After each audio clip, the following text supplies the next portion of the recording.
Hi friends, ఈరోజు మనము అవిసె గింజలతో లడ్డూలు చేయబోతా ఉన్నాము. దీనికి కావాల్సిన పదార్థాలు ఏంటంటే, ఫస్ట్ ఫ్లాక్స్ సీడ్స్ ఒక పావు కేజీ తీసుకొని దాన్ని రోస్ట్ చేసి ఒక పక్కన పెట్టుకోవాలి.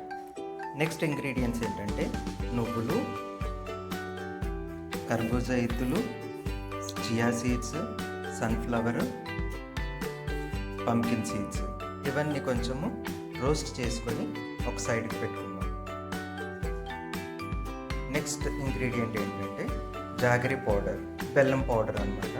ఇది కొంచెం లడ్డులు తీయగా ఉండడానికి మనం ఇక్కడ జాగరి పౌడర్ యూజ్ చేస్తున్నాం. తర్వాత ఇంగ్రీడియంట్ నెయ్యి. ఇక్కడ ఆవు నెయ్యి మేము తీసుకున్నాము. సో ఇవన్నీ మనము కలిపి లడ్డులాగా చేసినట్లయితే ఇది చాలా హెల్త్ బెనిఫిట్స్ ఇస్తుంది అన్నమాట. ఇది క్యాలరీస్ తగ్గిస్తుంది, అలాగే ఫైబర్ ఎక్కువ ఉండడం వల్ల మన హెల్త్ కూడా చాలా బాగుంటుంది. బోన్స్ స్ట్రాంగ్గా ఉంటాయి.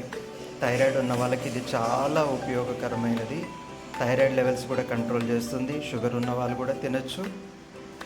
వీక్గా ఉన్నవారు కూడా స్ట్రాంగ్ అవ్వడానికి కూడా ఉపయోగపడుతుంది. ముందుగా మన ఫ్లాక్స్ సీడ్స్ దోరగా వేయించుకోవాలన్నమాట. సిమ్లో కానీ మీడియంలో కానీ మనము వేయించుకుంటే బాగుంటుంది, టేస్ట్ కూడా వస్తుంది అన్నమాట. రోస్ట్ చేసిన ఫ్లాక్స్ సీడ్స్ చాలా టేస్ట్, స్మెల్ కూడా వస్తాయి. అయితే ఇప్పుడు మేము పావు కేజీ ఫ్లాక్స్ సీడ్స్ తీసుకున్నాము. ఇప్పుడు నువ్వులు కొంచెం వేయించుకున్న తర్వాత గుమ్మడి ఇత్తులు, అవేంది సన్ఫ్లవర్ సీడ్స్, ఇంకొకటి ఏదో వేసేవేంది అది కర్బూజా ఇత్తులు, ఇవి కొంచెం వేయించాలన్నమాట. మనకి కావాలనుకుంటే కొంచెం చియా సీడ్స్ కూడా మనము వేసుకోవచ్చు అన్నమాట. ఈ లడ్డులోకి మనకు కావాలంటే చియా సీడ్స్ కూడా యాడ్ చేసుకోవచ్చు. ఇప్పుడు మనం వేయించుకున్న సీడ్స్ అన్నీ రెడీగా ఉన్నాయన్నమాట. నువ్వులు, గుమ్మడి ఇత్తులు, కర్బూజా ఇత్తులు, సన్ఫ్లవర్ ఇత్తులు, ఇంకా చియా సీడ్స్ మనం రెడీ చేసుకున్నాం. బ్లాక్ సీడ్స్ రోస్ట్ చేసిన తర్వాత మనము మిక్సీలో వేసి పౌడర్గా తయారు చేసుకోవాలి. సీడ్స్ ఇప్పుడు మనం ఇంతకుముందే రోస్ట్ చేసిన అన్ని విత్తనాలు, నువ్వులు, pumpkin seeds, sunflower seeds, chia seeds,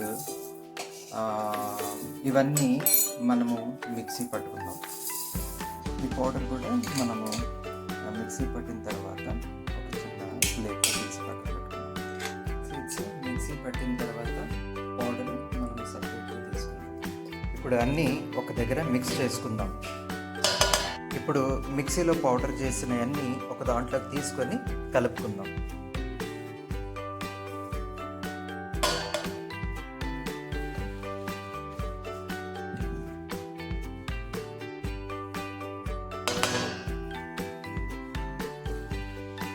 అలాగే ఇందులో బెల్లం కూడా వేసుకోవాలి.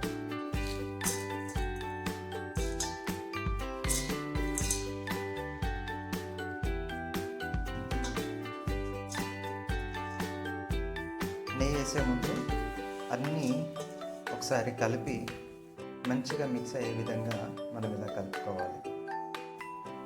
ఇప్పుడు ఇందులో నెయ్యి కలుపుకుందాం.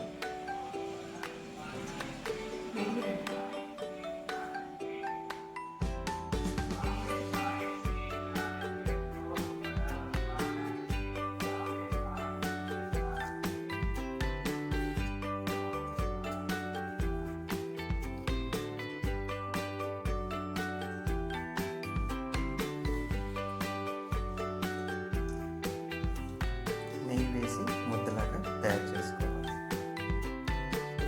ఇప్పుడు ఈ విధంగా రౌండ్గా ఉండలుగా మనం లడ్డూలాగా ఈ విధంగా మనం చేసుకోవాలి.